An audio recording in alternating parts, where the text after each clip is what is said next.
CM Dhami के अथक प्रयास से महिला को मिलेगी नौकरी। 4,000 महिला अभ्यर्थियों को टाटा में नौकरी का अवसर। तमिलनाडु कर्नाटक के टाटा प्लांट्स में मिलेगी नौकरी। हरिद्वार में शर्मनाक करतूत, पूजा के बहाने 9 साल की बच्ची को घर ले जाकर की छेड़छाड़। आरोपी को परिजनों ने पुलिस के हवाले किया। एडीजे कानून व्यवस्था ने सभी जिलों के सोशल मीडिया सेल के कामों की समीक्षा बैठक की। अब सोशल मीडिया इन्फ्लुएंसर्स का सहारा लेगी पुलिस। मूसलाधार बारिश से भाखराकोट में बरसाती नाला उफान पर। लाड़ी खेत रामनगर हाईवे पर बारिश के बाद मलबा गिरने से यातायात ठप। सोनप्रयाग से 300 तीर्थयात्रियों का दल केदारनाथ पैदल रवाना। बद्रीनाथ हाईवे बंद। 31 जुलाई की आपदा के बाद इतनी बड़ी संख्या में श्रद्धालु पैदल यात्रा पर निकले। और भारी बारिश से कैंपटी मसूरी मार्ग पर भू धसाव। आवाजाही पूरी तरह से बंद। मार्ग को खोलने के लिए संबंधित विभाग मरम्मत कार्य जारी। आप देख रहे हैं की न्यूज, खबरों का सारथी। नमस्कार, उत्तराखंड की खबरों में आपका स्वागत है। मैं हूं मनोज मानस। अहम खबर से बुलेटिन की शुरुआत करते हैं। देवभूमि उत्तराखंड में मानसून की भारी बारिश के बीच राज्य में गैरसैंण और सरकार, आपको बता दें, सरकार गिराने के दावे पर अब सियासत गर्मा गई है। दरअसल खानपुर के निर्दलीय विधायक उमेश कुमार ने विधानसभा में दावा किया कि भाजपा सरकार गिराने को गुप्ता बंधु साजिश कर रहे थे, जिसमें वे 500 करोड़ रुपए तक खर्च करने को तैयार थे। उमेश कुमार के इस दावे के बाद राज्य में सियासत गर्मा गई है। सत्ता पक्ष विपक्ष ने राज्य सरकार से इस मामले की जांच कराने की मांग की है। इस बीच गैरसैंण के मुद्दे पर भी सियासी बयानबाजी का दौर शुरू हो गया है। दरअसल पूर्व मुख्यमंत्री हरीश रावत ने दावा किया है कि वह मुख्यमंत्री रहते हुए गैरसैंण को अस्थायी राजधानी बनाना चाहते थे, लेकिन विजय बहुगुणा समेत कांग्रेस छोड़कर जाने वाले अन्य नेताओं ने इसका विरोध किया। वहीं हरीश रावत के इस आरोप पर कैबिनेट मंत्री सुबोध उनियाल ने पलटवार करते हुए कहा कि हमारी पार्टी से अलग होने के बाद 1 साल बाद तक हरीश रावत मुख्यमंत्री रहे। हरीश रावत चाहते तो गैरसैंण को स्थायी राजधानी बनाने के संबंध में निर्णय ले सकते थे। आज इन्हीं मुद्दों अब इस रिपोर्ट को आपको दिखाते हैं।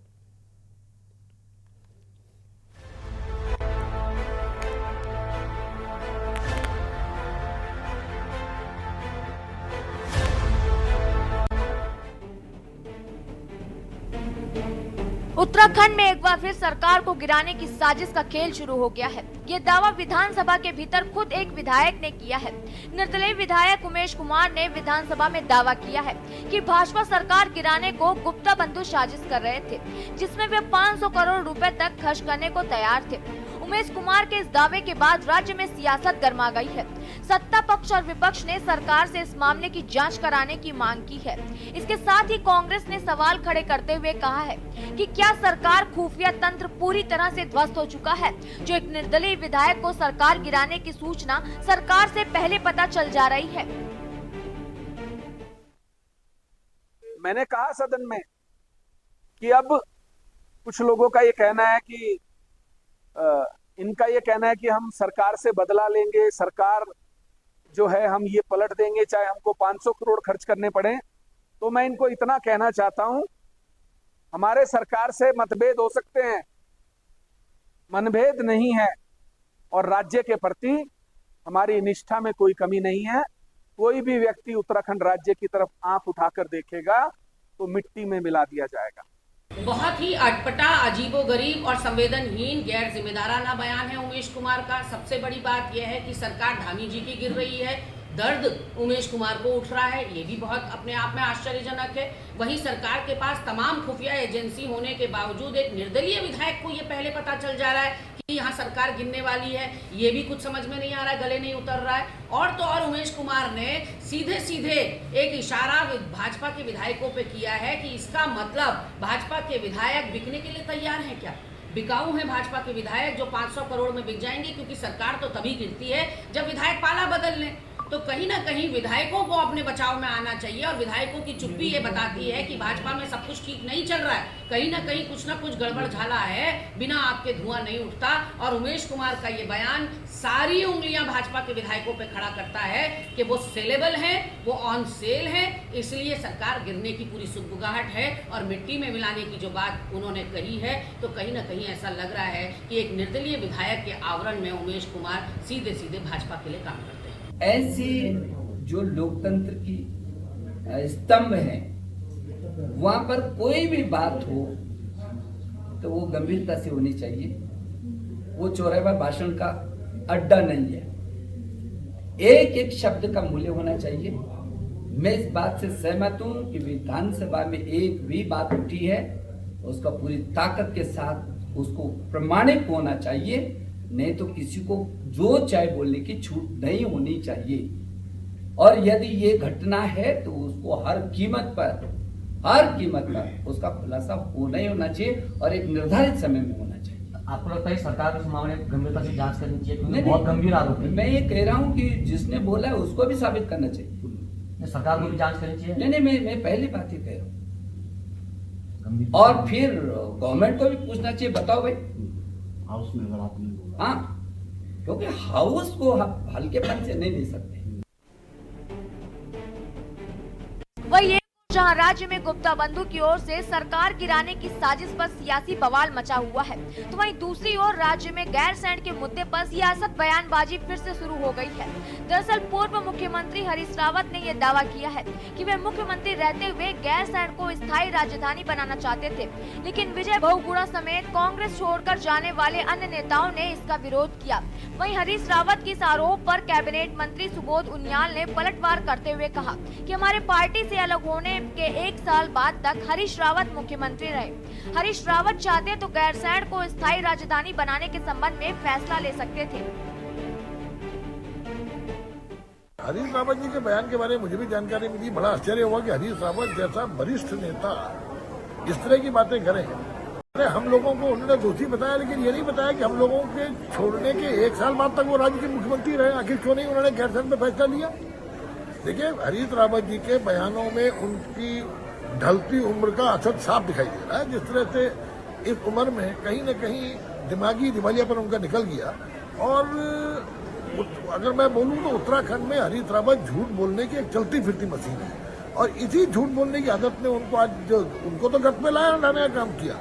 पूरे उत्तराखंड के अंदर कांग्रेस को अगर किसी ने आज जमीन के नीचे ले आने का काम किया तो वो केवल हरीश रावत है। और मैं उनको आज फिर सलाह दे रहा हूं कि अपनी उम्र के कारण उन्हें बानप्रस्थ आश्रम में जाकर के निश्चित रूप से संन्यास ले लेना चाहिए। देखिए, सुबोध उनियाल जी ने अगर हरीश रावत जी को झूठ बोलने की मशीन बताया है, तो सबसे पहले तो सुबोध उनियाल जी को जो है अपने गिरेबान में झांकना चाहिए कि उन्होंने जो है उस पार्टी की पीठ में छुरा भोंक करके भाजपा का दामन थामा, जिस पार्टी ने उनको जो है इस प्रदेश की सियासत में इतना बड़ा रुतबा दिया, और उसके बाद उन्होंने जो है पार्टी की पीठ में छुरा भोंका। और हरीश रावत जी तो इस प्रदेश के जननायक हैं, जमीन से जुड़े हुए नेता हैं, और विरोधी दल के लोग भी उनका सम्मान करते हैं। और हरीश रावत जी ने गैरसैंण के संबंध में जो भी वक्तव्य दिया है, मुझे लगता है कि उत्तराखंड की जनता भी उससे सहमत है, क्योंकि हरीश रावत जी की सरकार को जिस तरीके से अस्थिर करने का प्रयास हुआ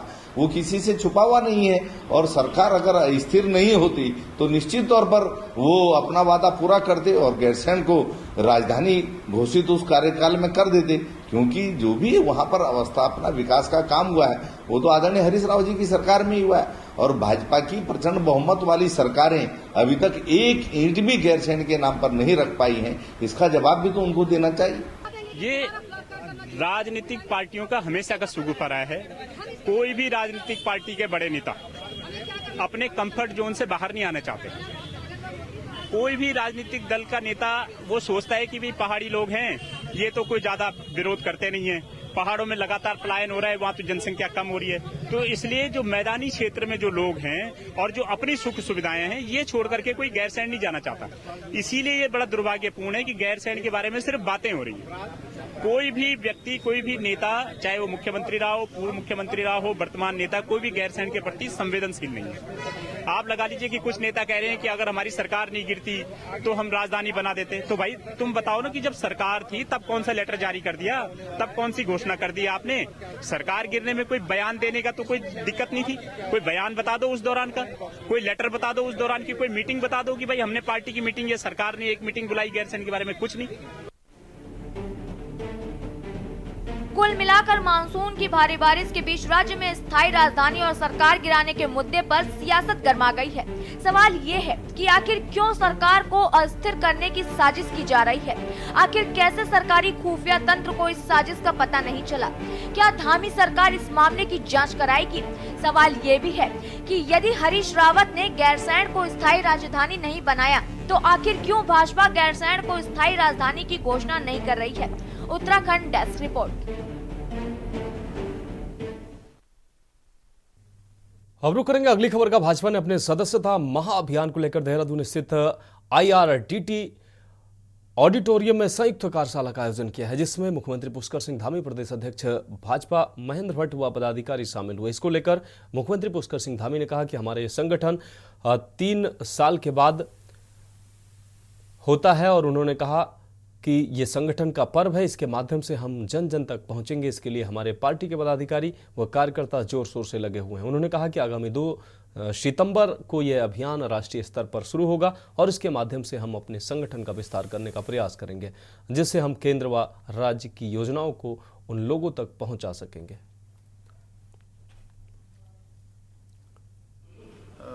3 साल के बाद होता है और हम सब लोगों के लिए एक बड़ा अवसर होता है कि हम जन जन तक पहुँचें, समाज के अंतिम छोर तक पहुँचें और हमारा प्रदेश के सभी पदाधिकारी, सभी कार्यकर्ता बड़े जोर शोर से इस अभियान को आगे बढ़ाएंगे और 2 तारीख को राष्ट्रीय स्तर पर ये अभियान प्रारंभ होगा और उसके बाद पूरे देश में चलेगा, हमारे प्रदेश में भी चलेगा। हम उन स्थानों तक जाएंगे इसके माध्यम से जहां अभी हमारी पार्टी को और पहुंचना है और हमको विस्तार करना है। हमारा संगठन का भी विस्तार होगा और निश्चित रूप से जहां संगठन का विस्तार होगा वहीं हमारे प्रदेश के लिए भी जो हमारी योजनाएं हैं केंद्र की और राज्य की, उन योजनाओं को प्रचार प्रसार में एक बड़ी सहायता इस अभियान के माध्यम से मिलेगी। उत्तराखंड को कोई लक्ष्य रखा। बात करते हैं अगली खबर की। रामनगर उत्तराखंड के उधम सिंह नगर में नर्स हत्याकांड ने पूरे प्रदेश को और देश को शर्मसार कर दिया। इस हत्याकांड के बाद न्याय दिलाने की मांग को लेकर सड़क से लेकर सदन तक जबरदस्त तरीके से हंगामेदार प्रदर्शन हो रहे हैं। एक बार फिर जनपद उधम सिंह नगर के SSP ऑफिस में महिला कांग्रेस की दर्जनों महिलाओं ने प्रदर्शन किया। प्रदर्शन के दौरान पुलिस और महिलाओं के बीच जमकर धक्का मुक्की भी हुई। प्रदेश महिला कांग्रेस अध्यक्ष ज्योति रौतेला के साथ पुलिस द्वारा बर्बरतापूर्ण व्यवहार किए जाने के विरोध में गुस्साई कांग्रेस ने सड़कों पर उतरने का ऐलान किया। उन्होंने कहा कि इस तरीके से व्यवहार को बर्दाश्त नहीं किया जाएगा। तो हटाओ ना, तो छोड़ो। आज रुद्रपुर में प्रदेश महिला कांग्रेस अध्यक्ष ज्योति रौतेला के नेतृत्व में कांग्रेस की महिला कार्यकर्ताओं ने जो प्रदेश में महिलाओं पे उत्पीड़न के मामले बढ़ रहे हैं, चाहे उसमें रुद्रपुर का मामला हो, यहाँ सुशीला तिवारी का मामला हो या देहरादून का हो, उन सब पर जो है विरोध प्रदर्शन किया। पुलिस ने बड़ी बर्बरतापूर्वक उनकी कमर पे लाठी मारी है, उनके पाँव को ऊपर करके उनको नीचे गिरा दिया गया बैरिकेडिंग पर चढ़ते समय, और जबकि उनकी स्लिप डिस्क भी है, वो चोटिल हुई हैं, उनका उपचार चल रहा है।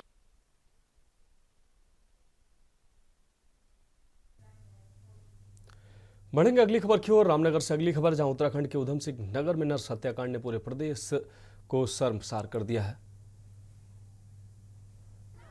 हत्याकांड के बाद न्याय दिलाने की मांग को लेकर सड़क पर उतरे सदन से सड़क तक जबरदस्त तरीके हंगामेदार प्रदर्शन हुआ। आज एक बार फिर जनपद उधम सिंह नगर के SSP ऑफिस में महिला कांग्रेस की दर्जनों महिलाओं ने प्रदर्शन किया।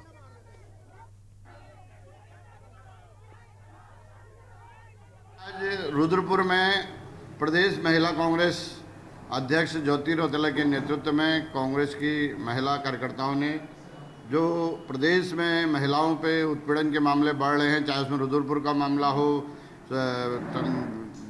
यहाँ सुशीला तिवारी का मामला हो या देहरादून का हो, उन सब पर जो है विरोध प्रदर्शन किया। पुलिस ने बड़ी बर्बरतापूर्वक। अब बढ़ेंगे अगली खबर की ओर। उपनला कर्मचारियों की विभिन्न मांगों को लेकर विकासनगर में जनसंघ मोर्चा अध्यक्ष रघुनाथ सिंह नेगी की अगुवाई में मोर्चा कार्यकर्ताओं ने तहसील का घेराव कर प्रदर्शन किया। साथ ही अपनी मांगों से संबंधित एक ज्ञापन तहसील प्रशासन के माध्यम से मुख्यमंत्री को प्रेषित किया है। इस दौरान मीडिया से बात करते हुए जीवन आपको बता दें जीएमवीएन के पूर्व उपाध्यक्ष और जनसंघर्ष मोर्चा के अध्यक्ष रघुनाथ सिंह नेगी ने कहा कि आज 10 से 15,000 रुपए पाने वाला उपनल कर्मी परेशान है और माननीय मोटी तनख्वाह के साथ ही पेंशन का लाभ भी ले रहे हैं।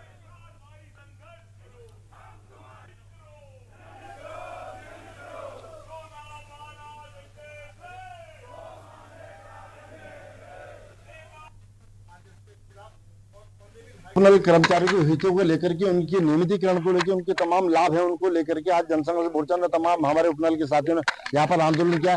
हमारा इसमें यही कहना है कि जो इन कर्मचारियों को लाभ मिलना चाहिए वो आज तक नहीं मिल पाया है और इस मामले में, इनके नियमितीकरण के मामले, इनके लाभ के मामले में ऑनरेबल हाईकोर्ट ने नवंबर 2018 में सरकार को निर्देश दिए कि इसमें इनका नियमितीकरण इनके करके इनको लाभ भी दिया जाए, लेकिन सरकार इस फैसले के खिलाफ ऑनरेबल सुप्रीम कोर्ट में गई और ऑनरेबल सुप्रीम कोर्ट ने फरवरी 2019 में इस पर रोक लगा दी। हमारा सरकार से कहना है कि अगर कोई जनहित के मुद्दे होते हैं, किसी को लाभ मिलना होता है, हमारे तमाम चाहे वृद्ध हैं, विकलांग हैं, तमाम विधवाएं महिलाएं, उनको अगर लाभ देने की बात आती है तो उसमें अड़चन आ जाती है, आर्थिक टंटा। लेकिन जब इनको अपनी पेंशन बढ़ानी होती है, अपने वेतन भत्ते बढ़ाने होते हैं, कोई भी चू चाक कुछ नहीं करते और एक इनकी स्वीकृति हो जाती है, उनकी तनख्वाह पेंशन बढ़ जाती। रुक करते हैं अगली खबर का। खबर देहरादून से, जहां राजस्व परिषद उत्तराखंड में एक सीनियर अधिवक्ता से मारपीट का मामला सामने आया है। आपको बता दें, जिसको लेकर अधिवक्ताओं ने सभी ने मिलकर एसएसपी देहरादून को मामले की शिकायत की और उचित कार्रवाई की मांग की है। मामले के संबंध में बताते हुए बार एसोसिएशन के देहरादून के सचिव राजवीर सिंह बिष्ट ने कहा कि सीनियर अधिवक्ता प्रद्युम्न गर्ग पर विपक्षी अधिवक्ता के साथ आए कुछ लोगों ने मारपीट करनी शुरू कर दी। इसके संबंध में एसएसपी देहरादून को शिकायत करते हुए मामले में कार्रवाई की मांग की है। साथ ही इसको लेकर राजस्व कोर्ट में एक दिन की हड़ताल भी रखी है।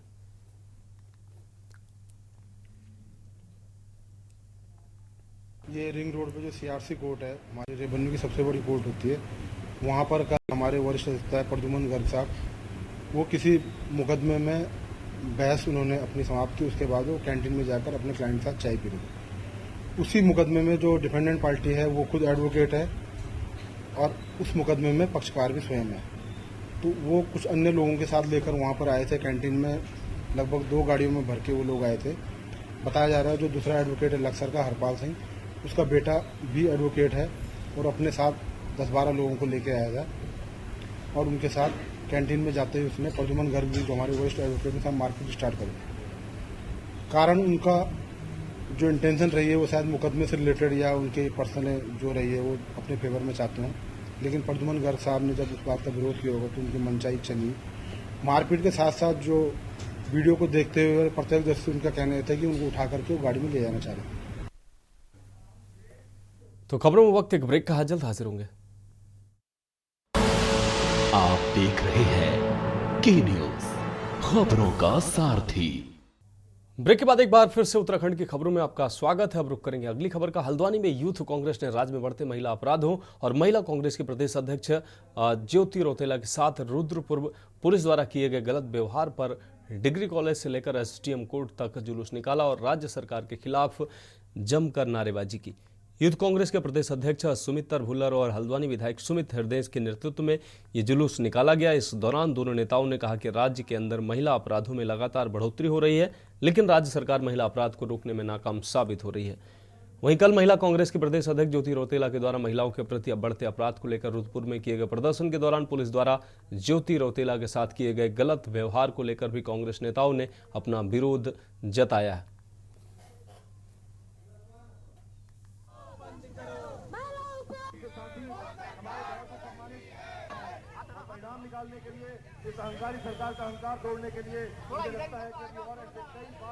बढ़ेंगे अगली खबर की ओर। उत्तराखंड बार आपको दादा हाईकोर्ट बार एसोसिएशन के चुनाव 13 सितंबर को होंगे। मुख्य निर्वाचन अधिकारी वीरेंद्र सिंह अधिकारी ने चुनाव की अधिसूचना जारी की है। इस अधिसूचना के अनुसार 30 अगस्त देकों के भुगतान की अंतिम तिथि होगी, जबकि 2 सितंबर को संभावित मतदाता सूची में आपत्तियां दर्ज होंगी और 3 सितंबर को अंतिम मतदाता सूची प्रकाशित की जाएगी। 4 व 5 सितंबर को नामांकन पत्रों की बिक्री होगी और 6 सितंबर को नामांकन होंगे। 9 सितंबर को नामांकन पत्रों की जांच की जाएगी। मुख्य चुनाव अधिकारी वीरेंद्र अधिकारी ने बताया कि 12 सितंबर को अध्यक्ष व महासचिव पद के प्रत्याशी अधिवक्ताओं की आम सभा को संबोधित करेंगे और 13 सितंबर को मतदान के बाद देर शाम मतगणना के बाद चुनाव परिणाम घोषित कर दिए जाएंगे।